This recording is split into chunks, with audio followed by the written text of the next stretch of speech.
일본이 발칵 뒤집혔습니다. G7 대응 전략 세미나에서 공개된 종합 국력 순위표. 미국 바로 아래에 적힌 이름은 일본이 아니라 대한민국이었습니다. 한국이 일본을 제치고 세계 2위에 등극한 겁니다. 경악한 일본 경제 엘리트 15명이 전력을 다해 반박했지만 숫자는 거짓말을 하지 않았습니다. 결국 터져나온 한마디. 서둘러야 할 쪽은 한국이 아니라 우리 일본입니다.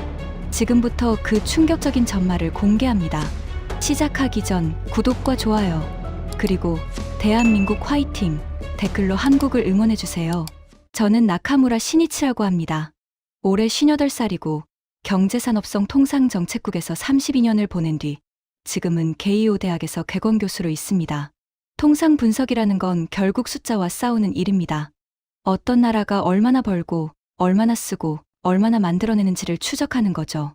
저는 그 일을 30년 넘게 해왔고 제 판단이 틀린 적은 거의 없다고 자부해왔습니다.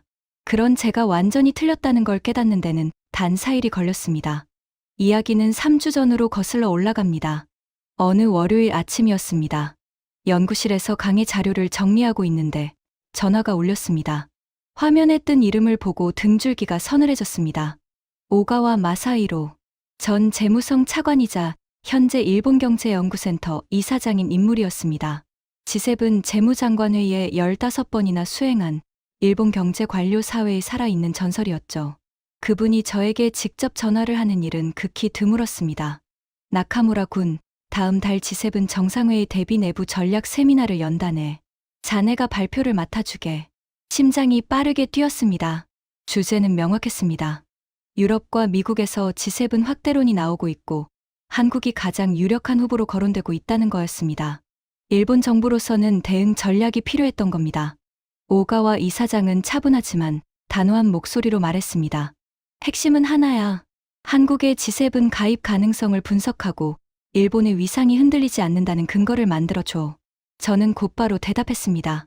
이사장님, 걱정 마십시오. 일본은 G7 창립 멤버입니다. 한국과는 격이 다릅니다. 3일이면 보고서를 마무리하겠습니다. 전화를 끊고 나서 창밖을 바라보았습니다. 도쿄 미나토구의 빌딩 숲 사이로 햇살이 쏟아지고 있었습니다. 자신감이 넘쳤습니다. 일본의 GDP는 세계 4위이고 노벨상 수상자는 29명이며 G7에서 50년 가까이 자리를 지켜온 나라입니다. 한국이 아무리 성장했다 해도 일본과 나란히 서기엔 아직 이르다고 믿고 있었습니다. 그건 제 아버지에게서 물려받은 확신이기도 했습니다. 아버지 나카무라 게니치는 40여 년 전 통산성 기술관이었습니다. 한국의 철강 기술을 전수하는 프로젝트를 담당하셨죠. 아버지는 늘 이렇게 말씀하셨습니다. 한국은 우리가 길을 열어준 나라다. 기초가 다르다는 걸 잊지 마라. 저는 그 말을 의심해 본 적이 없었습니다. 한국은 일본이 이끌어준 나라이고 아시아에서 일본의 자리를 넘볼 수 없다는 것. 그건 제 세계관의 토대였습니다. 하지만 그 토대가 무너지는 데 필요했던 건 엑셀 시트 몇 장이었습니다. 다음 날부터 본격적인 분석에 들어갔습니다. 연구실 보좌관인 미야케 유타카와 함께 대형 모니터 2대를 켜고 데이터를 쏟아부었습니다. 국제통화기금, 세계은행, OECD, 무디스, 스탠퍼드 대학 AI 연구소까지 확보할 수 있는 모든 자료를 긁어모았습니다. 저는 3가지 축을 기준으로 국가 경쟁력을 평가하기로 했습니다. 첫째, 경제 효율성. 단순한 GDP 규모가 아니라 국민 한 사람이 얼마나 벌고 무역에서 얼마나 이익을 내는지를 따지는 겁니다. 둘째, 안보와 신뢰.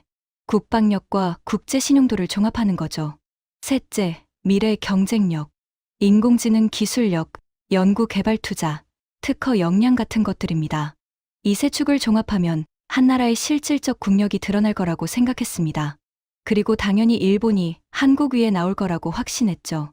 첫째 날은 경제 데이터를 정리했습니다. GDP 규모에서 일본은 세계 4위, 한국은 12위였습니다. 화면을 보며 안도의 한숨을 내쉬었습니다. 역시 격이 다르잖아. 미야케에게 말했습니다. 이 정도면 결론은 금방 나오겠어.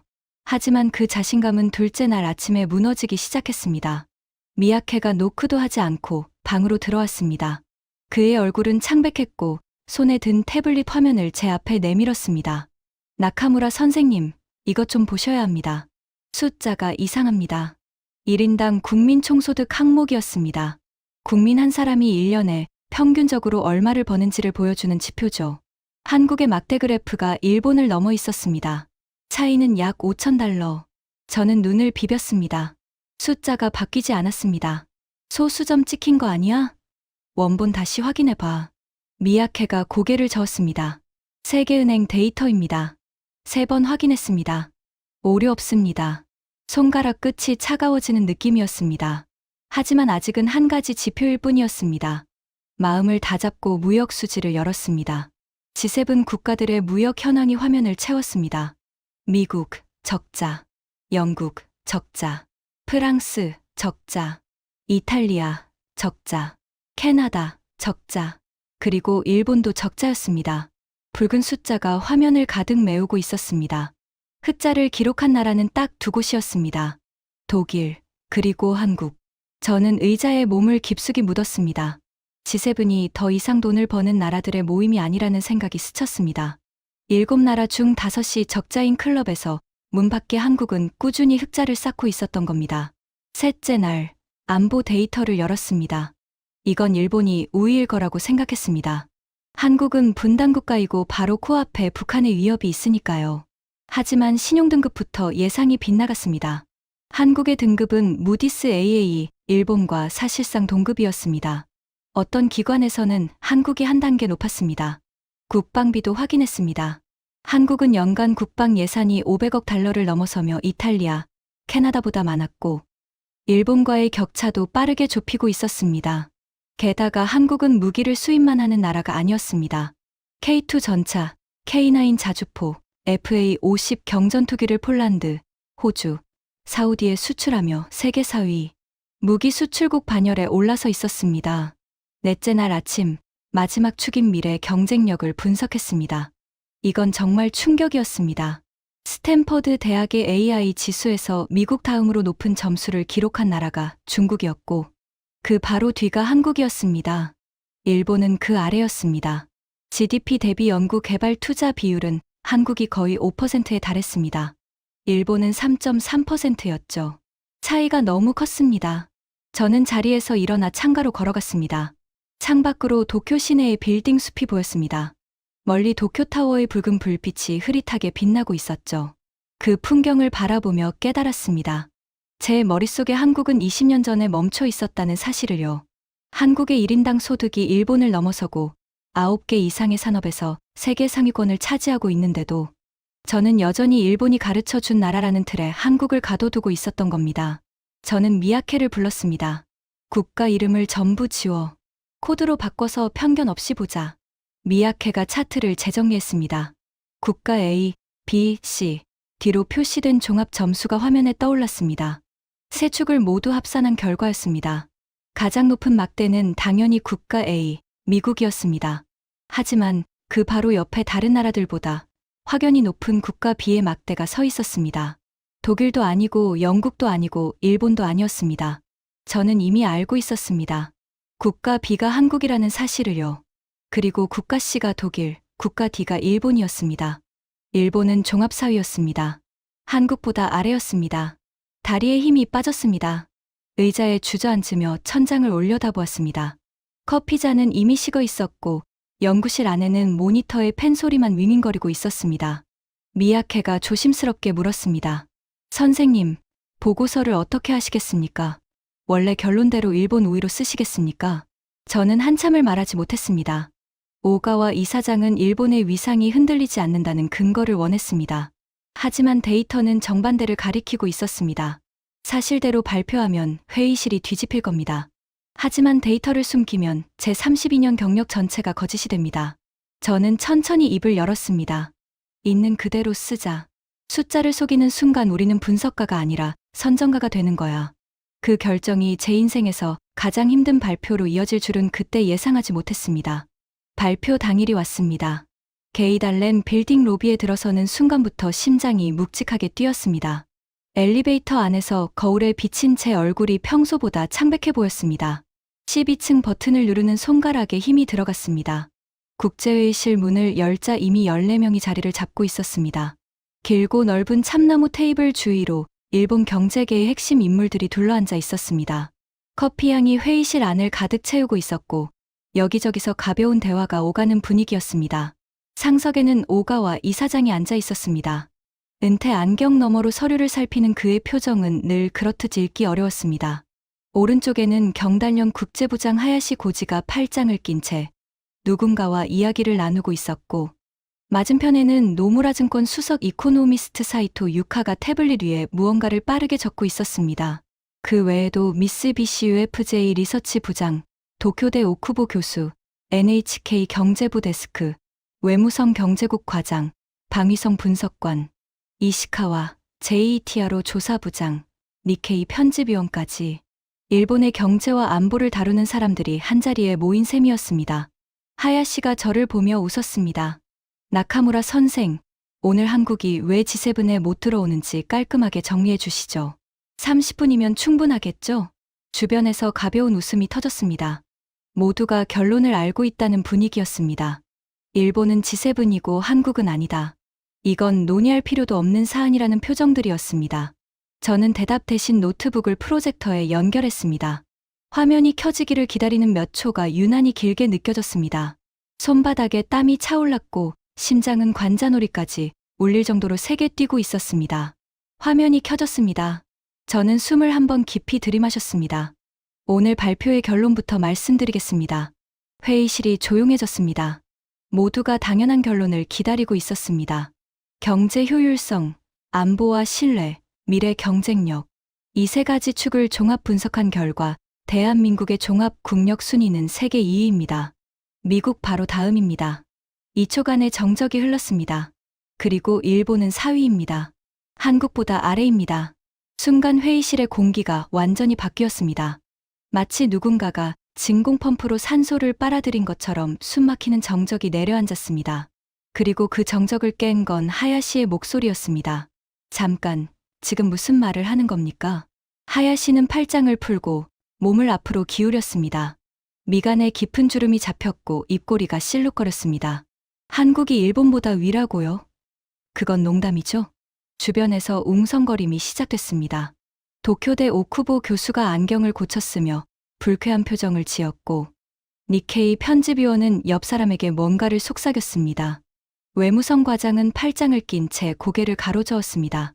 하야시가 다시 입을 열었습니다. 이번에는 목소리에 조롱이 섞여 있었습니다. 나카무라 선생, 혹시 한국 정부에서 자료를 받으신 건 아닙니까? 회의실에 웃음이 퍼졌습니다. 가벼운 웃음이 아니었습니다. 비웃음이었습니다. 미쓰비시 부장이 고개를 끄덕이며 웃었고 JTRO 부장도 실소를 흘렸습니다. NHK 데스크는 펜을 탁자에 내려놓으며 한숨을 쉬었습니다. 오가와 이사장만이 표정 변화 없이 저를 바라보고 있었습니다. 그 시선이 무엇을 의미하는지 저는 정확히 알 수 없었습니다. 실망인지, 판단 중인지, 아니면 제가 다음에 무슨 말을 할지 기다리는 건지. 오쿠보 교수가 차분하지만 단호한 목소리로 말했습니다. 나카무라 선생, GDP 규모를 보면 일본은 4조 2천억 달러, 한국은 1조 7천억 달러입니다. 2배 이상 차이가 납니다.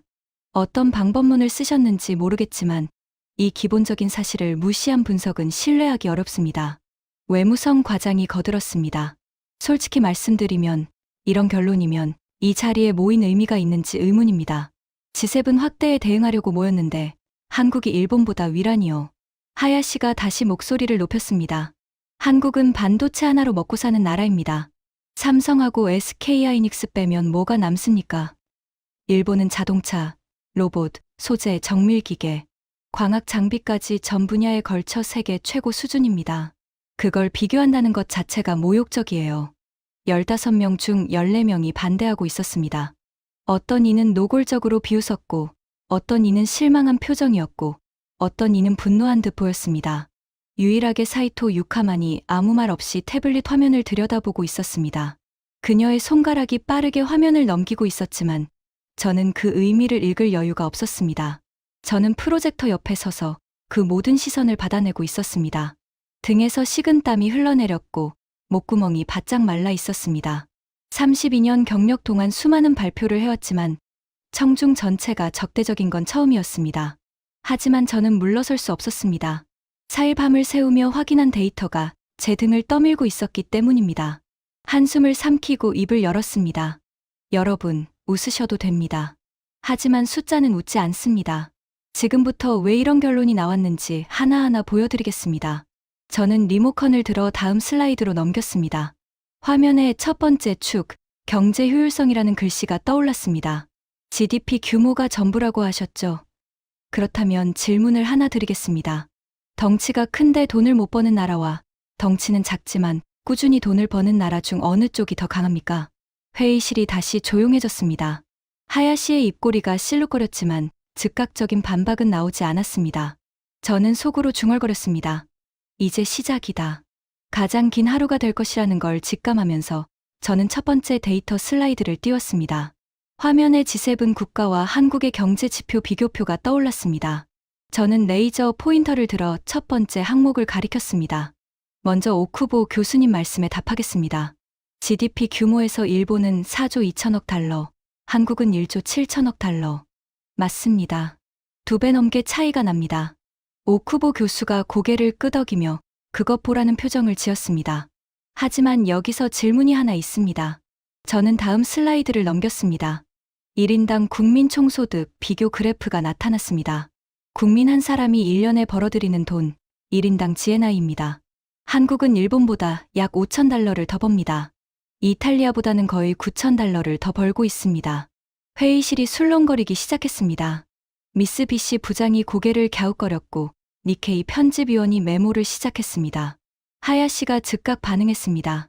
인구가 다르지 않습니까? 일본은 1억 2천만이고 한국은 5천만입니다. 1인당 수치가 높은 건 인구가 적으니까 당연한 거 아닙니까? 저는 이 반박을 예상하고 있었습니다. 하야시 부장님, 그 논리라면 룩셈부르크가 세계 최강국이어야 합니다. 1인당 소득으로만 보면 그렇겠죠. 하지만 제가 말씀드리는 건 효율성입니다. 같은 사람 수 대비 얼마나 가치를 만들어내느냐를 보자는 겁니다. 화면을 넘겼습니다. 그리고 돈의 흐름을 보겠습니다. 무역 수지입니다.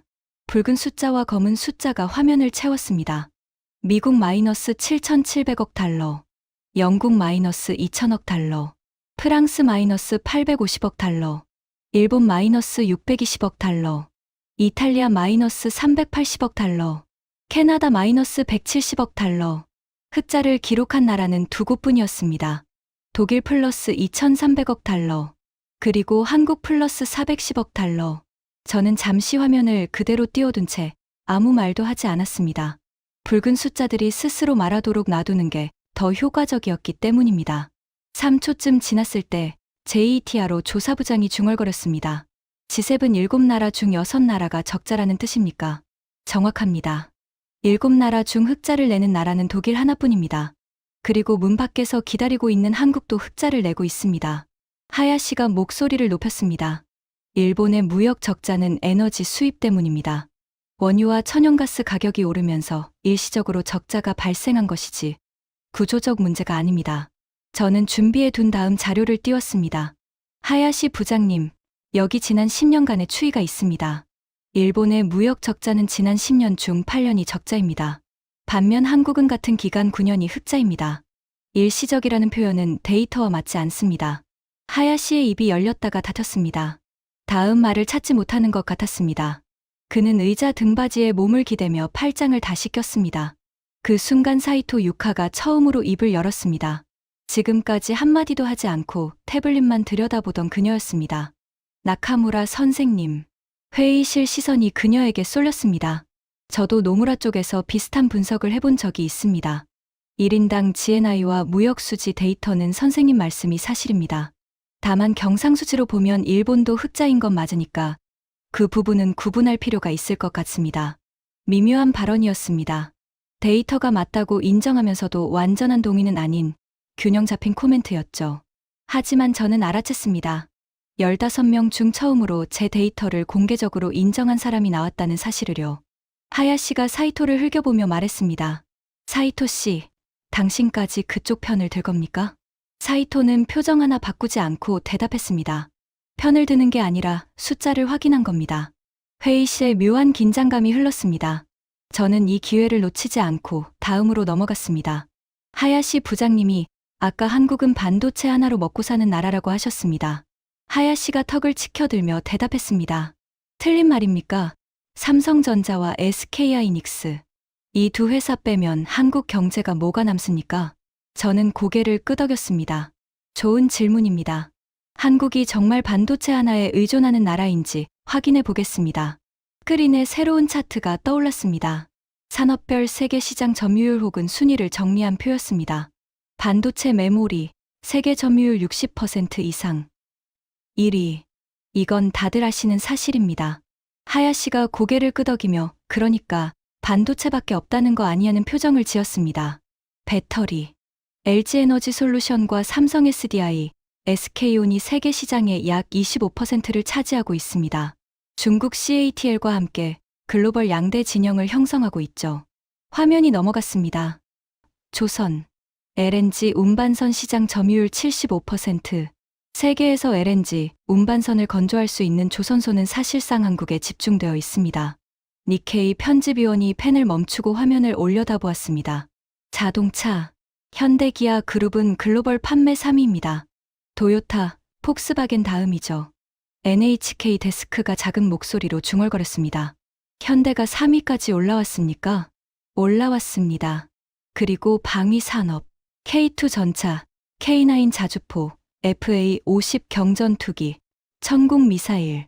한국은 지금 세계 4위 무기 수출국입니다. 폴란드에 18조 원 규모의 무기 패키지를 수출했고, 호주, 사우디아라비아, 노르웨이, 이집트까지 수출선이 뻗어 있습니다.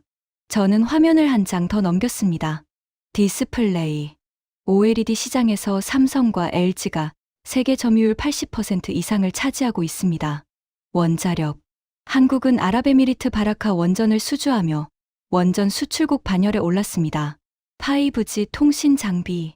삼성은 세계 5G 기지국 시장에서 에릭슨, 노키아, 화웨이와 경쟁하며 4강 체제를 형성하고 있습니다. 그리고 K 콘텐츠. 넷플릭스 비영어권 콘텐츠 1위를 수년째 유지하고 있습니다. 저는 레이저 포인터를 내려놓고 하야시를 바라보았습니다. 반도체, 배터리, 조선, 자동차, 방산, 디스플레이, 원전, 5G, 콘텐츠. 최소 9개 산업에서 세계 1위에서 4위 사이에 자리하고 있습니다. 반도체 하나로 먹고 사는 나라가 아닙니다. 회의실이 조용해졌습니다. 하야시의 얼굴이 붉어져 있었지만 즉각적인 반박은 나오지 않았습니다. 그의 옆에 앉은 미스 비씨 부장이 고개를 살짝 기울이며 화면의 숫자를 다시 훑어보고 있었습니다. 도쿄대 오쿠보 교수가 입을 열었습니다. 나카무라 선생, 개별 산업에서 강하다는 것과 종합 국력이 높다는 것은 별개의 문제입니다.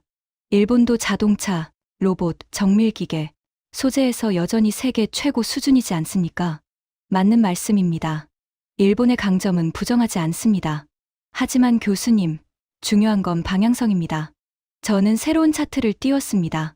30년 전과 현재의 산업별 세계 1위 국가를 비교한 표였습니다. 30년 전 일본이 세계 1위였던 산업은 15개였습니다. 반도체, 디스플레이, 조선, 배터리, 철강, 가전, 자동차 판매량, 그리고 여러 소재 분야까지. 오늘 그중 몇 개에서 일본이 1위를 유지하고 있습니까? 잠시 침묵이 흘렀습니다. 6개입니다. 30년 동안 9개의 왕관을 잃었습니다. 그리고 그 왕관의 상당수를 가져간 나라가 대한민국입니다. 이번에는 아무도 웃지 않았습니다. NHK 데스크가 메모를 하기 시작했고, 니케이 편집위원은 옆 사람에게 뭔가를 속삭이는 대신 화면만 응시하고 있었습니다. 사이토 유카가 다시 입을 열었습니다. 나카무라 선생님, 제가 자체적으로 분석한 자료에서도 산업 경쟁력 지표는 선생님과 거의 동일하게 나옵니다.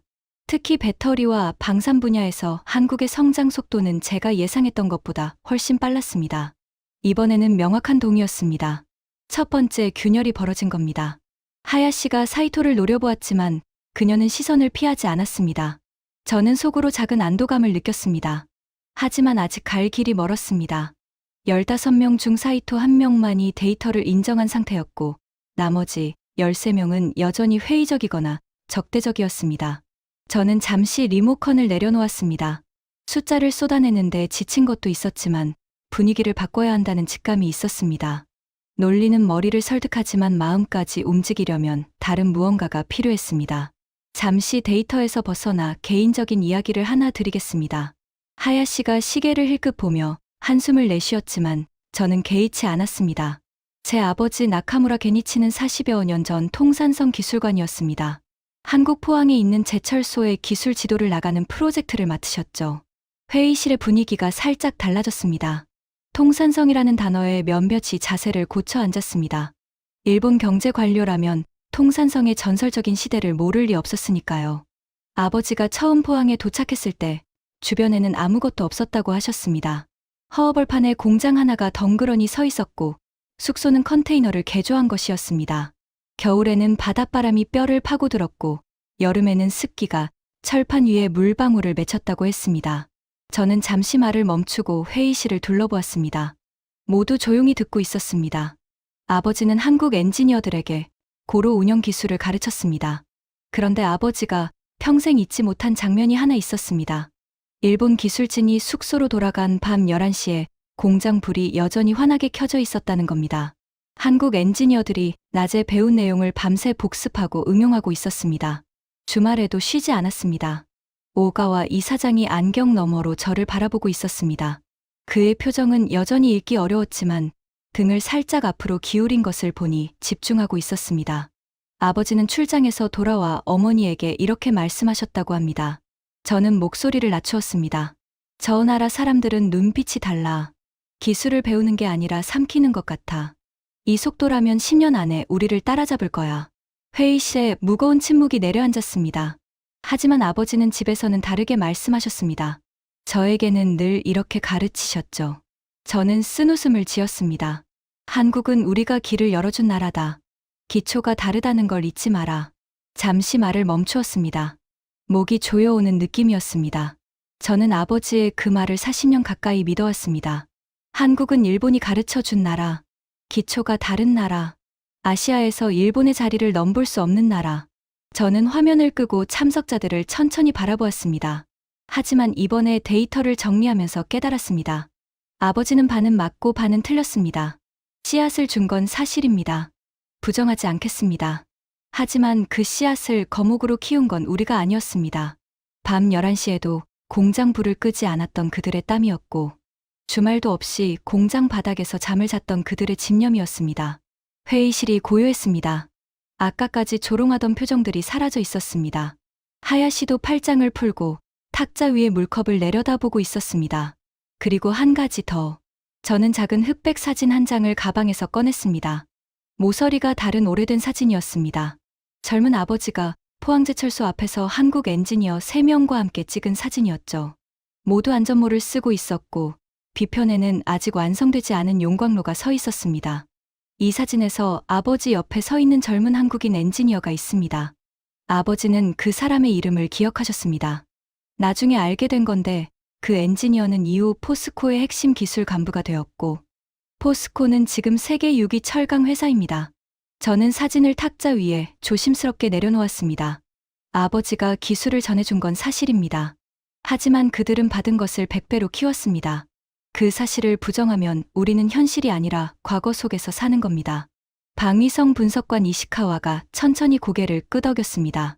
니케이 편집위원은 메모를 멈추고 화면이 꺼진 스크린을 한참 바라보고 있었습니다. 저는 잠시 숨을 가다듬은 뒤 다시 프로젝터를 켰습니다. 감상적인 이야기는 여기까지입니다. 두 번째 축으로 넘어가겠습니다. 화면의 두 번째 축, 안보와 신뢰라는 글씨가 떠올랐습니다. 저는 일부러 이시카와를 바라보며 말을 시작했습니다. 여기 방위성 이시카와 분석관이 계십니다. 이 부분은 이시카와 씨가 저보다 잘 아실 겁니다. 질문을 드려도 되겠습니까? 이시카와가 약간 긴장한 표정으로 고개를 끄덕였습니다. 한국이 G7 후보로 거론될 때 가장 먼저 나오는 반론이 뭡니까? 이시카와가 즉답했습니다. 북한 리스크입니다. 분단 국가를 G7에 넣을 수 있느냐는 문제죠. 저는 고개를 끄덕였습니다. 맞습니다.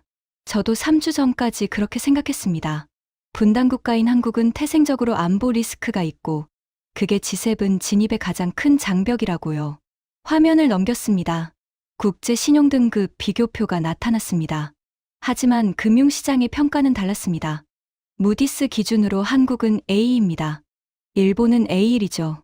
외무성 과장이 의자에서 몸을 앞으로 기울였습니다.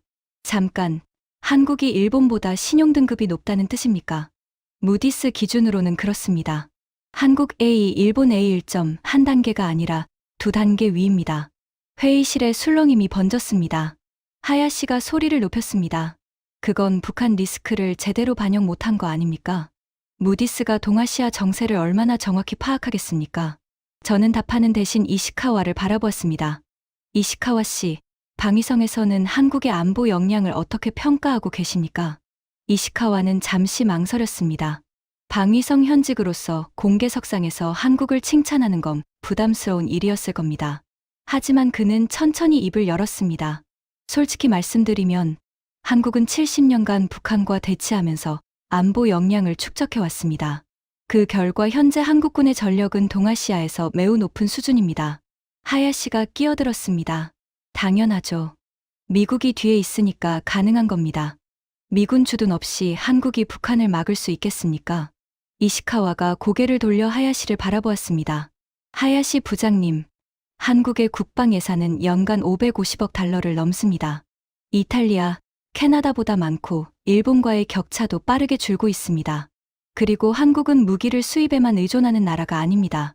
그는 탁자 위에 물을 한 모금 마시고 말을 이었습니다. 솔직한 말씀을 드려도 되겠습니까?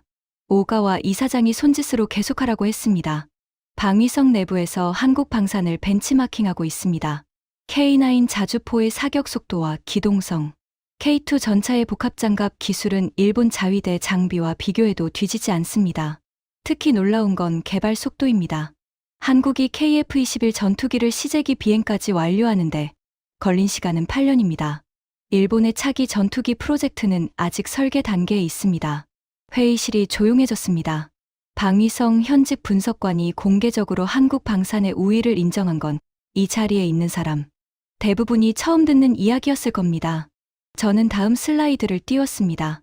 한국의 무기 수출 현황 지도였습니다. 한국은 현재 폴란드에 K2 전차 180대, K9 자주포 212문, FA50, 전투기 48대를 수출하는 계약을 체결했습니다. 총 규모 약 18조 원. 그 외에도 호주, 사우디아라비아, 노르웨이, 이집트, 말레이시아 등으로 수출선이 뻗어 있습니다. 저는 지도를 가리키며 말을 이었습니다. 유럽 나토 국가들이 한국 무기를 사고 있다는 건 무엇을 의미합니까? 한국이 자유진영의 안보에 실질적으로 기여하고 있다는 뜻입니다. 북한 리스크가 있는데도 불구하고 말입니다. 아니, 오히려 북한과 70년간 대치하며 단련되었기 때문에 이런 무기를 만들 수 있는 겁니다. 이시카와가 조용히 고개를 끄덕였습니다. 그 뒤로 JETRO 부장과 니케이 편집위원도 시선이 달라진 것을 느낄 수 있었습니다. 적대적인 눈빛이 아니라 검토하는 눈빛으로 바뀌어 있었습니다. 하야시는 여전히 팔짱을 낀 채 입을 다물고 있었지만 아까처럼 즉각적으로 반박하지는 않았습니다. 도쿄대 오쿠보 교수도 안경 너머로 화면을 응시하며 뭔가를 곱씹는 표정이었습니다. 저는 속으로 세었습니다. 사이토가 처음 동요했고 이시카와가 공개적으로 동의했습니다. JETRO 부장과 니케이 편집위원도 분위기가 달라졌습니다. 15명 중 최소 4명의 시선이 바뀌었습니다. 하지만 절반에도 미치지 못했습니다. 오가와 이사장은 여전히 침묵했고 하야시와 오쿠보 교수는 완강했습니다. 마지막 축이 남아 있었습니다. 이것이 판을 뒤집을 수 있을지 확신은 없었지만 저는 리모컨을 들었습니다. 화면의 세 번째 축, 미래 경쟁력이라는 글씨가 떠올랐습니다. 저는 이것이 가장 충격적인 데이터라는 걸 알고 있었습니다. 마지막 축입니다. 이것이 제가 가장 힘들었던 부분이기도 합니다. 스탠퍼드 대학의 AI 지수 순위를 띄웠습니다. 인공지능 경쟁력입니다. 1위 미국, 2위 중국, 그리고 3위가 한국입니다. 일본은 그 아래입니다. 오쿠보 교수의 눈썹이 올라갔습니다. 그는 동아시아 경제를 30년 넘게 연구한 사람이었기에 이 숫자가 의미하는 바를 즉시 파악했을 겁니다. 잠깐, 영국과 독일보다도 위입니까? 그렇습니다. AI 연구 논문 수, 특허 출원 수, 상업적 적용 사례를 종합한 지수에서 한국은 영국, 독일, 프랑스, 일본을 모두 앞서고 있습니다. 저는 다음 자료로 넘어갔습니다. GDP 대비 연구 개발 투자 비율입니다. 화면에 막대 그래프가 나타났습니다. 한국의 막대가 압도적으로 길었습니다. 한국은 GDP의 약 5%를 연구 개발에 투자하고 있습니다. 일본은 3.3%입니다. G7 평균은 2.5%에 불과합니다. 한국의 투자 비율은 G7 평균의 2배입니다. 하야시가 참지 못하고 입을 열었습니다. 비율이 높은 건 GDP가 작으니까 당연한 거 아닙니까? 비율만이 아닙니다. 절대 금액으로도 보겠습니다. 화면을 넘겼습니다.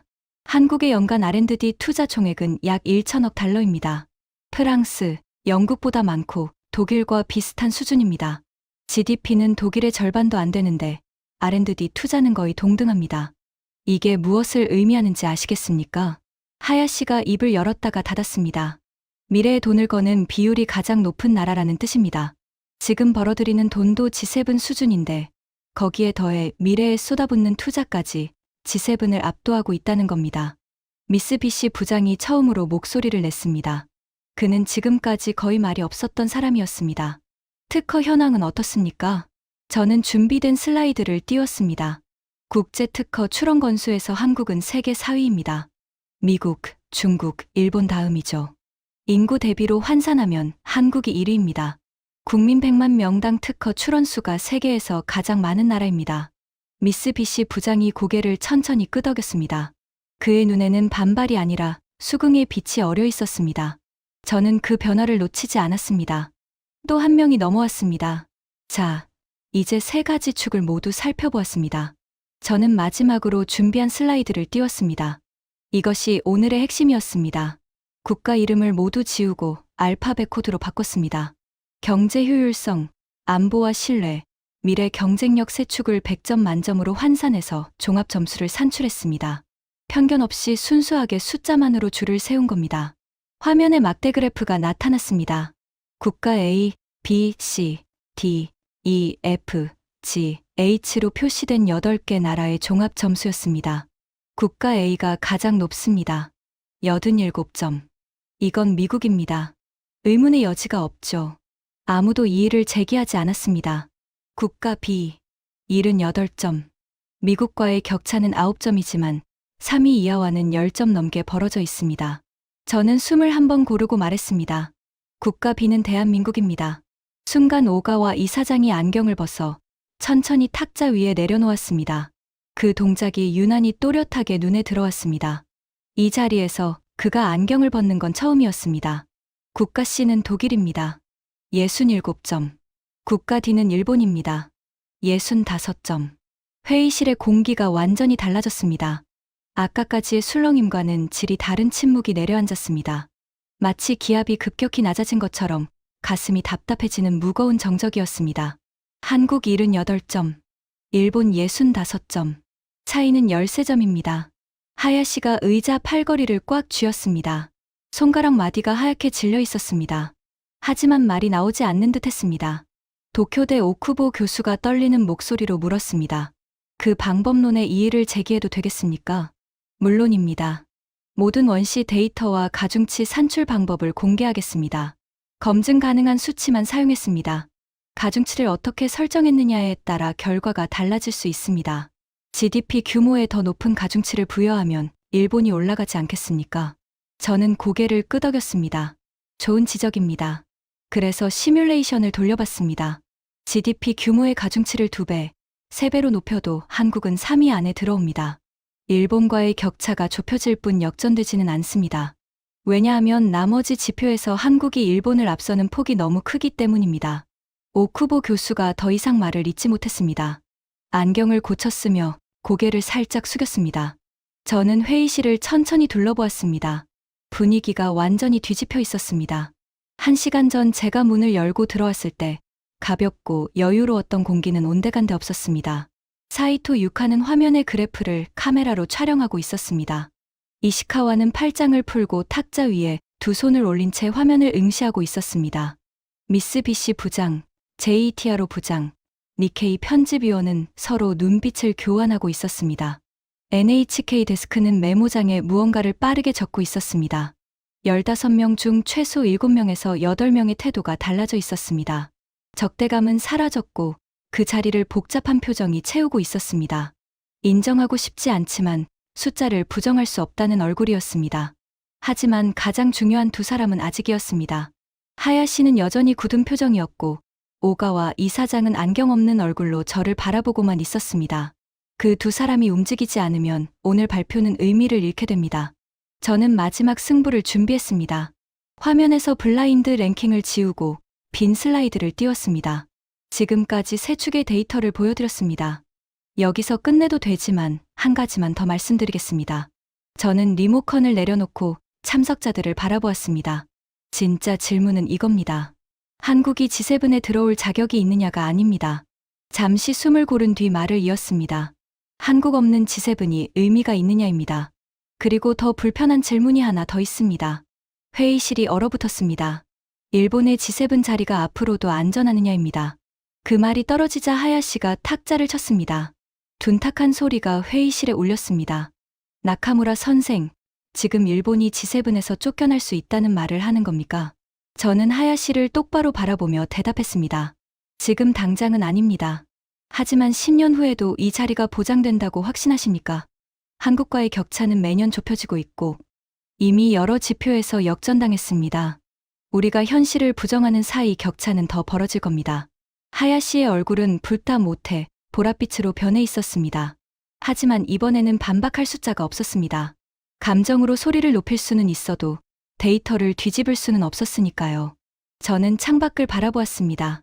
어느새 해가 기울어 도쿄 시내에 주황빛이 번지고 있었습니다. 몇 시간 전 이 회의실에 들어왔을 때와는 완전히 다른 풍경이었습니다. 창밖만이 아니라 회의실 안의 풍경도요. 오가와 이사장은 여전히 말이 없었습니다. 안경을 다시 쓰지도 않은 채 탁자 위에 한 점을 응시하고 있었습니다. 그의 침묵이 무엇을 의미하는지 저는 아직 알 수 없었습니다. 하지만 한 가지는 확실했습니다. 이 회의실에 들어올 때 15대 1이었던 구도가 지금은 완전히 달라져 있었다는 사실이었습니다. 무거운 침묵이 회의실을 채우고 있었습니다. 프로젝터의 팬 소리만 윙윙거리고 있었고 창밖에서는 도쿄의 석양이 회의실 벽을 주황빛으로 물들이고 있었습니다. 그때 도쿄대 오쿠보 교수가 천천히 입을 열었습니다. 아까와는 다른 목소리였습니다. 공격적인 톤이 사라지고 진지한 질문이 남아 있었습니다. 나카무라 선생, 한 가지만 더 묻겠습니다. 저는 고개를 끄덕였습니다. 당신의 분석이 현재 시점의 스냅샷이라는 건 인정합니다. 하지만 국가의 힘은 단기 지표로 측정할 수 없습니다. 일본에는 150년간 축적된 근대화의 역사가 있고 노벨상 수상자 29명이 증명하는 기초과학의 두께가 있습니다. 한국에는 그런 축적이 아직 부족하지 않습니까? 좋은 질문이었습니다. 사실 이 질문을 기다리고 있었습니다. 교수님, 축적이라는 단어를 쓰셨습니다. 그렇다면 축적에 대해 이야기해 보겠습니다. 저는 마지막으로 준비한 슬라이드를 띄웠습니다. 30년 전과 현재의 산업별 세계 1위, 국가를 나란히 비교한 표였습니다. 왼쪽에는 30년 전, 오른쪽에는 현재가 적혀 있었습니다. 30년 전 반도체 메모리 세계 1위는 일본이었습니다. 지금은 한국입니다. 화면의 첫 줄의 빨간 화살표가 일본에서 한국으로 이동하는 애니메이션이 나타났습니다. 디스플레이 세계 1위, 일본에서 한국으로. 두 번째 화살표, 조선 수주량 1위, 일본에서 한국으로. 세 번째, 리튬이온 배터리, 일본이 발명했지만 시장 1위는 한국과 중국으로. 네 번째, 철강 기술력, 일본의 신일본제철이 독보적이었지만 지금은 포스코가 기술 혁신의 선두에 서 있습니다. 저는 화면에서 눈을 떼고 오쿠보 교수를 바라보았습니다. 교수님, 축적이 우리 편이라고 하셨습니다. 하지만 이 표가 보여주는 건 정반대입니다. 30년간의 축적은 일본이 아니라 한국 편이었습니다. 우리가 축적해온 건 기술적 우위가 아니라 과거의 관성이었습니다. 그리고 그 관성에 기대 앉아 있는 사이 한국은 우리가 1위였던 산업을 하나씩 가져갔습니다. 오쿠보 교수의 입술이 미세하게 떨렸습니다. 30년간 동아시아 경제를 연구해 온 학자의 자존심이 흔들리는 순간이었을 겁니다. 하지만 그는 학자였습니다. 감정보다 논리가 앞서는 사람이었죠. 긴 침묵 끝에 그는 안경을 벗어 천으로 닦으며 낮은 목소리로 말했습니다. 반박하고 싶지만 데이터가 허락하지 않는군요. 그 한마디에 회의실의 공기가 또 한 번 바뀌었습니다. 도쿄대 교수까지 사실상 인정한 셈이었으니까요. 저는 이제 완강파가 2명 남았다는 걸 알고 있었습니다. 하야시와 오가와 이사장. 하야시가 의자에서 벌떡 일어났습니다. 얼굴이 불타 못해 보라빛이었고 목에 핏줄이 붉어져 있었습니다. 그래서 어쩌자는 겁니까? 그의 목소리가 회의실에 울려 퍼졌습니다. 일본이 한국에 졌다고 인정하자는 겁니까? 50년간 지켜온 G7 자리가 위태롭다고 떠들어서 뭘 얻겠다는 겁니까? 이런 보고서가 밖으로 나가면 일본 경제에 대한 신뢰가 무너집니다. 국익에 반하는 발표입니다. 저는 하야시의 눈을 피하지 않았습니다. 오히려 한 발짝 그를 향해 다가갔습니다. 하야시 부장님, 국익이라는 말씀을 하셨습니다. 그렇다면 한 가지만 여쭙겠습니다. 저는 목소리를 낮추었습니다. 현실을 부정하는 것이 국익입니까? 데이터를 외면하고 일본은 여전히 아시아 1위라고 자위하는 것이 국익입니까? 하야시의 입이 열렸다가 닫혔습니다. 진짜 국익은 현실을 직시하고 다시 일어서는 겁니다. 우리가 어디에서 밀리고 있는지를 정확히 알아야 어디를 보강할지 결정할 수 있습니다. 눈을 감고 있으면 편하겠지만 눈을 감는다고 현실이 바뀌지는 않습니다. 하야시는 서 있었습니다. 앉지도 않고 말하지도 않고 저를 노려보고 있었습니다. 하지만 그 눈빛에서 분노만이 아니라 다른 무언가가 읽혔습니다. 고통이었습니다. 평생 믿어왔던 것이 무너지는 고통. 그때 오가와 이사장이 움직였습니다. 지금까지 단 한마디도 하지 않았던 그가 탁자 위에 놓아두었던 안경을 집어들고 천천히 썼습니다. 그 동작 하나에 회의실의 모든 시선이 그에게 쏠렸습니다. 오가와 이사장은 65세였습니다. 재무성 차관을 지냈고 G7 재무장관회의에 15번 수행했으며 일본 경제관료사회에서 살아있는 역사로 불리는 사람이었습니다. 그가 입을 여는 순간 이 회의의 결론이 정해진다는 걸 모두가 알고 있었습니다. 나카무라 군. 낮고 무거운 목소리였습니다. 내가 처음 G7 재무장관회의에 수행한 건 30년 전이었네. 그때 회의장에 들어서면 유럽과 미국 대표들이 일본 대표를 경계했어. 일본의 발언 하나에 환율이 움직이고 시장이 요동쳤지. 일본이 말하면 세계가 들었어. 그는 잠시 말을 멈추고 물을 한 모금 마셨습니다. 하지만 최근 5년 그 분위기가 달라진 걸 느꼈네. 일본 대표가 발언해도 예전만큼의 무게가 실리지 않았어. 대신 다른 나라에 대한 언급이 늘었지. 한국의 반도체가 어떻고, 한국의 배터리가 어떻고, 한국의 방산 수출이 어떻고. 오가와 이사장은 회의실을 천천히 둘러보았습니다. 나는 그걸 느끼면서도 인정하기 싫었어. 내가 30년간 앉아왔던 그 자리가 흔들리고 있다는 걸 받아들이고 싶지 않았던 거야. 회의실은 숨소리조차 들리지 않을 만큼 고요했습니다. 하지만 오늘 나카무라 군이 보여준 숫자들은 내가 외면해왔던 현실 그 자체야. 그는 저를 똑바로 바라보며 말했습니다. 내가 15번 그 자리에 앉았지만 솔직히 말하겠네. 지금 한국이 그 자리에 앉아도 아무도 반박하지 못할 거야. 아니, 오히려 한국이 앉아야 그 테이블이 제대로 돌아갈지도 모르겠어. 그 순간 회의실의 무언가가 결정적으로 바뀌었습니다. 오가와 이사장이라는 마지막 보루가 무너진 겁니다. 서둘러야 할 쪽은 한국이 아니라 우리 일본이야. 한국의 성장을 부정하는데 에너지를 쓸 게 아니라 우리가 어떻게 다시 따라잡을 것인지를 고민해야 해. 하야시가 천천히 의자에 앉았습니다. 아까의 분노는 사라졌고 대신 지친 표정이 남아 있었습니다. 그는 탁자 위의 물컵을 두 손으로 감싸 쥐며 작은 목소리로 중얼거렸습니다. 불편하지만 숫자가 그러니까요. 그 한마디가 제 귓전을 스쳤을 때 저는 가슴이 뜨거워지는 걸 느꼈습니다. 가장 완강하게 반대했던 사람의 인정이 가장 무겁게 다가왔습니다. 세미나가 끝났습니다. 하나 둘 자리에서 일어나는 참석자들의 표정은 세미나 시작 전과 완전히 달라져 있었습니다. 가볍고 여유로웠던 얼굴들은 사라졌고 각자의 생각에 잠긴 무거운 표정들이 그 자리를 채우고 있었습니다. 사이토 유카가 다가왔습니다. 나카무라 선생님, 오늘 발표 대단했습니다. 솔직히 결론을 듣기 전까지 저도 반신반의했습니다. 하지만 데이터가 너무 명확했어요. 저는 고개를 살짝 숙였습니다. 사이토 씨가 초반에 데이터를 확인해 준 게 큰 힘이 됐습니다. 감사합니다. 이시카와도 악수를 건넸습니다. 솔직한 발표 감사합니다. 방위성에서도 이런 논의가 더 많아져야 합니다. 오쿠보 교수는 지나가며 짧게 말했습니다. 불편하지만 좋은 연구였습니다. 제 세미나에서도 다뤄보겠습니다. 참석자들이 하나 둘 빠져나갔습니다. 저는 프로젝터를 끄고 노트북을 정리하고 있었습니다. 그때 뒤에서 발소리가 들렸습니다. 돌아보니 하야시 고지가 서 있었습니다. 그의 표정은 복잡했습니다. 분노도 적대감도 아닌 처음 보는 얼굴이었습니다. 그는 잠시 망설이더니 천천히 입을 열었습니다. 나카무라 선생. 네. 솔직히 말하면 오늘 발표가 마음에 안 들었습니다. 저는 그의 눈을 바라보며 기다렸습니다. 내 아버지도 자동차 부품 공장을 하셨습니다. 한국 현대에 부품을 납품했죠. 그때는 현대가 일본 부품 없이는 차를 만들 수 없었습니다. 그는 물을 한 모금 마시고 말을 이었습니다. 그런데 몇 년 전부터 주문이 끊겼습니다. 현대가 자체 부품을 개발하기 시작한 겁니다. 아버지 공장은 결국 문을 닫았습니다. 하야시의 목소리가 미세하게 떨렸습니다. 그래서 한국이라는 이름만 들으면 불편했던 겁니다. 선생님 분석이 틀려서 화가 난 게 아니라 맞기 때문에 더 힘들었던 겁니다. 저는 아무 말도 할 수 없었습니다. 가슴 안쪽이 뜨거워지며 목구멍이 조여오는 느낌이었습니다. 하야시의 분노 뒤에 이런 사연이 있을 줄은 몰랐습니다. 그는 고개를 한번 숙이고 돌아섰습니다. 문 앞에서 멈추더니 뒤를 돌아보며 말했습니다. 하지만 인정합니다. 우리가 변해야죠. 문이 닫혔습니다. 회의실에 저 혼자 남았습니다. 저는 한참을 그 자리에 서 있었습니다. 다리에서 힘이 빠져나가는 느낌이었고 동시에 묘한 벅참이 밀려왔습니다. 창가로 걸어갔습니다. 도쿄의 석양이 빌딩 숲 사이로 스며들고 있었습니다.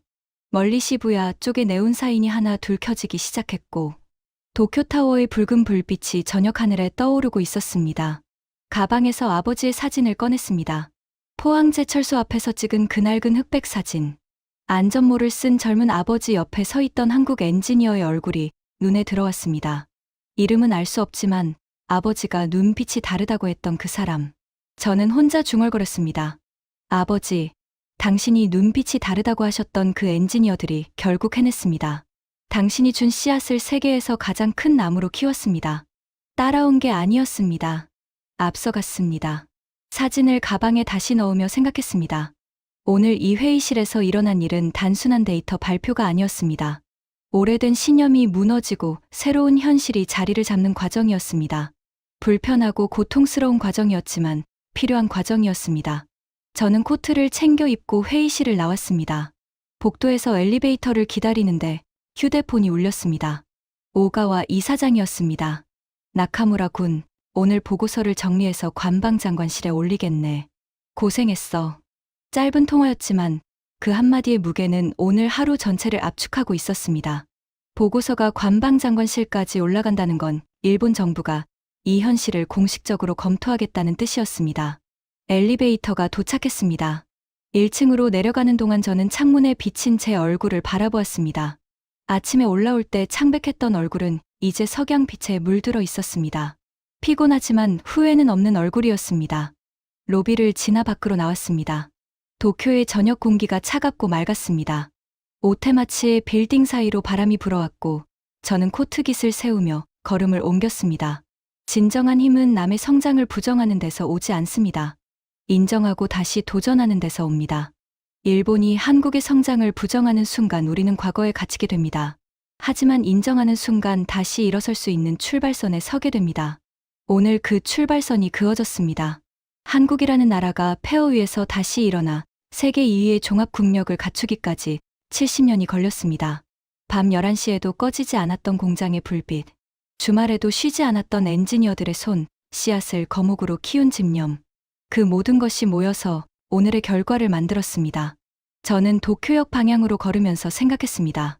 지구 반대편에 있는 그 나라에서도 지금 이 시간에 누군가는 공장의 불을 켜놓고 일하고 있을 것입니다. 배가 고플 때 책을 펴던 민족, 전쟁의 잿더미 위에서 다시 일어섰던 사람들. 그 힘이 앞으로도 세계의 흐름을 바꿔나갈 것이라는 사실을 저는 이제 의심하지 않습니다. 몇 주 만에 처음으로 깊이 잠들 수 있을 것 같은 밤이었습니다. 오늘의 이야기는 여기까지입니다. 대한민국의 저력은 숫자가 증명하고 있습니다. 여러분의 응원이 더 많은 이야기를 전하는 힘이 됩니다. 구독과 좋아요 부탁드립니다. 지금까지 터칭 스토리였습니다. 감사합니다.